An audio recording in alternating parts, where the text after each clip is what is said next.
तो friends, good evening to all of you. आज से जो मेरा वीडियो होगा वो आपका डीएवी स्कूल का चैप्टर ईवीएस का होगा। ठीक है, ईवीएस का chapter 8 water scarcity and water conservation chapter का नाम है। ये ईवीएस का चैप्टर है और ये पीटी थर्ड के बाद का पोर्शन है। तो वैसे बच्चे जो रेगुलर स्कूल नहीं जा पाते, ठंड भी बहुत ज़्यादा है और वो कुछ बच्चे ऐसे होते हैं जो कि बोर्ड से सही तरीके से कॉपी नहीं कर पाते, तो उनका क्वेश्चन आंसर छूट जाता है और एग्ज़ाम के समय ऐसे बच्चे बहुत परेशान हो जाते हैं। तो उनके लिए ये वीडियो बहुत बेनिफिशियल है। आराम से वो बच्चे इससे कॉपी कर सकते हैं, याद कर सकते हैं। मेरा बेटा भी डीएवी में ही है, क्लास 4 में है। ये उसी की कॉपी से मैंने क्वेश्चन आंसर आपको बताया। ठीक है, इसलिए डीएवी के सारे बच्चे जो स्टैंडर्ड 4 में वो ईवीएस का क्लास 4 ईवीएस का चैप्टर 8 से मैं स्टार्ट करती हूँ। उसके बाद जैसे आपका पीटी 4 खत्म होगा तो फिर मैं इस चैप्टर 1 से बता दूंगी। ठीक है, तो पहला है water scarcity and water conservation. इसमें कुछ इंपॉर्टेंट कीवर्ड्स है, मैं ये भी बताते जाऊंगी कि आपके एग्जाम के व्यू से कौन सा क्वेश्चन इंपॉर्टेंट है। डिफोरेस्टेशन हमेशा एग्जाम में पूछा जाता है। What is deforestation? ठीक है, डिफोरेस्टेशन में है cutting of trees in forest. मतलब cutting of trees in forest, जब जंगलों से पेड़ों को काटना क्या कहलाता है? डिफोरेस्टेशन कहलाता है। Rainfall, amount of rain falling at a place. Rain water harvesting, collecting rain water for day to day use. ठीक है, तो सारा सबसे ज़्यादा इंपॉर्टेंट है आपका डिफोरेस्टेशन और rain water harvesting. Sustaining means होता है maintaining for a long time. Underground water, water present under the surface of earth. Water conservation, saving of water. तो इसमें दो कीवर्ड्स में दो वर्ड्स आपके बहुत इंपॉर्टेंट है, deforestation and rain water conservation या रेन वाटर हार्वेस्टिंग। इसको आप अच्छे से याद कर लीजिएगा। अब आता है fill in the blanks. Fill in the blanks में ए का फर्स्ट में आप ब्लू प्लैनेट के आगे ब्लू है, ब्लू प्लैनेट भरेंगे। सेकेंड में रेन और स्नो भराएगा। तीसरा में जो फिल होगा वो डिक्रीज होगा। फोर्थ में decreases.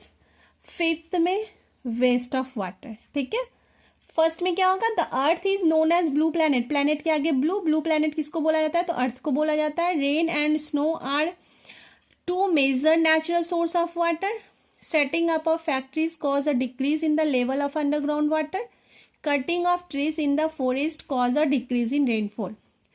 Use of sprinkler for irrigation reduce the waste of water. ठीक है, match the following. Cutting of trees in the forest, इसको आप डिफोरेस्टेशन के साथ मैच करेंगे।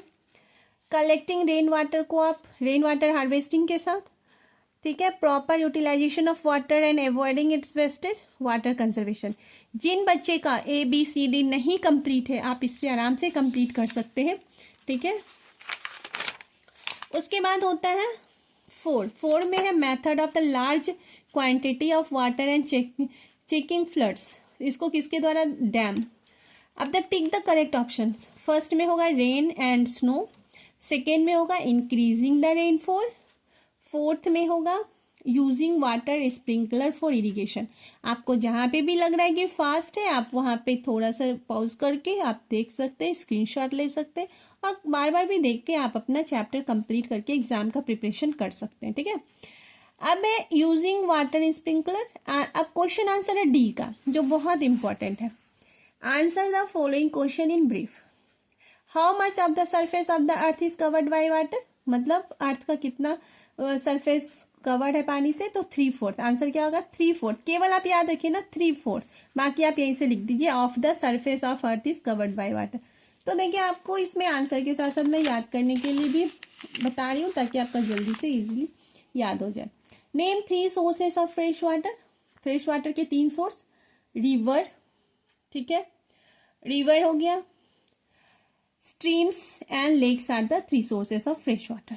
State the effect of deforestation. Cutting of large number of trees result in a decrease in rainfall. पेड़ पौधे को ज्यादा काटने से क्या होता है? पानी की कमी हो जाती है, बारिश भी समय पे नहीं होती है। State 2 reasons that are leading to clearing of forest. Forest को काटने का क्या कारण है? डिफोरेस्टेशन क्या हो रहा है? Trees are cut and forests are being cleared for building house and factories. State one utility of dams, dams के दो यूटिलिटी बताइए। Dams can be constructed to check floods, dam का प्रयोग क्या किया जाता है, बाढ़ को चेक किया जाता है कि बाढ़ कितना ज्यादा क्वांटिटी में है और उनको रोकने का उपाय किया जाता है। They also to preserve large quantity of water, ठीक है। क्या होगा, rain, streams and lakes, cutting of large number of trees result in a decrease in rainfall, trees are cut and forests are being cleared for building house and factories. Dams can be constructed, क्या है constructed, spelling याद रखिएगा, लिखने में गलती मत कीजिएगा, preserve, ठीक है, और लार्ज क्वांटिटी, ओके। अब आते हैं हम लोग ई, जो कि आपके 5 मार्क्स के क्वेश्चन आते हैं, ये आपको याद कर लेना है। State 3 that are responsible for water scarcity, पानी के स्कार्सिटी का क्या कारण है, अभाव का। 3 फैक्टर्स है, पॉपुलेशन, ठीक है, पहले आप लिखेंगे 3 factor data responsible for water scarcity है। पहला पॉपुलेशन, पॉपुलेशन नंबर इंक्रीजेस, जो कि पॉपुलेशन इंक्रीज कर रहा है, assign day by day will require more amount of water, क्योंकि रोज जनसंख्या बढ़ रही है, लोगों को अपने दिनों के कार्यों के लिए बहुत पानी की जरूरत होती है। तो दूसरा है deforestation, however the amount of rainfall and snowfall is decreasing due to change in the climate. Third is setting up of factories use more huge amount of water, result decrease in underground water. दूसरा question है, how does setting up of factories affect the ground water? Ground water को किस तरह से बड़े बड़े जो factory setup किए जा रहे हैं वो कैसे अफेक्टेड कर रहा है। The factories need a large quantity of water, they fulfil this need by using underground water, this has led to a sharp decrease in the level of underground water.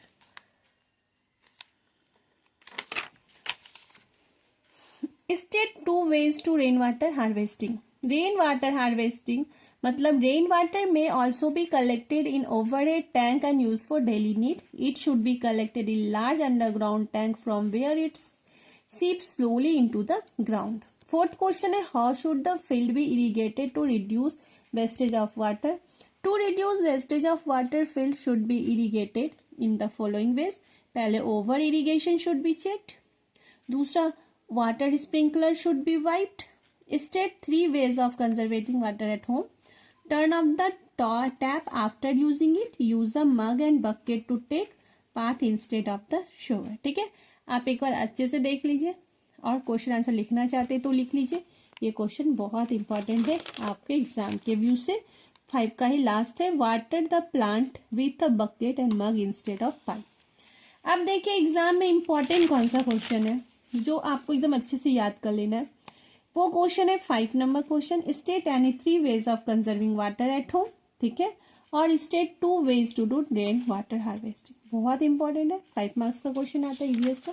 तो बच्चे ईवीएस का chapter 8 का question answer आपका complete हो गया। जो भी बच्चे रेगुलर नहीं रहते हैं स्कूल में या जिनके पास ये अवेलेबल नहीं है क्वेश्चन आंसर, वो आराम से इसको लिखिए, याद कीजिए।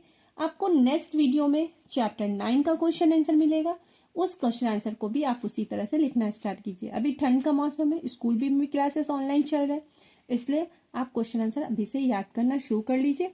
आपका क्वेश्चन आंसर अच्छे से याद हो जाएगा तो फिर आपका एग्जाम में प्रिपरेशन भी अच्छा हो जाएगा, ठीक है।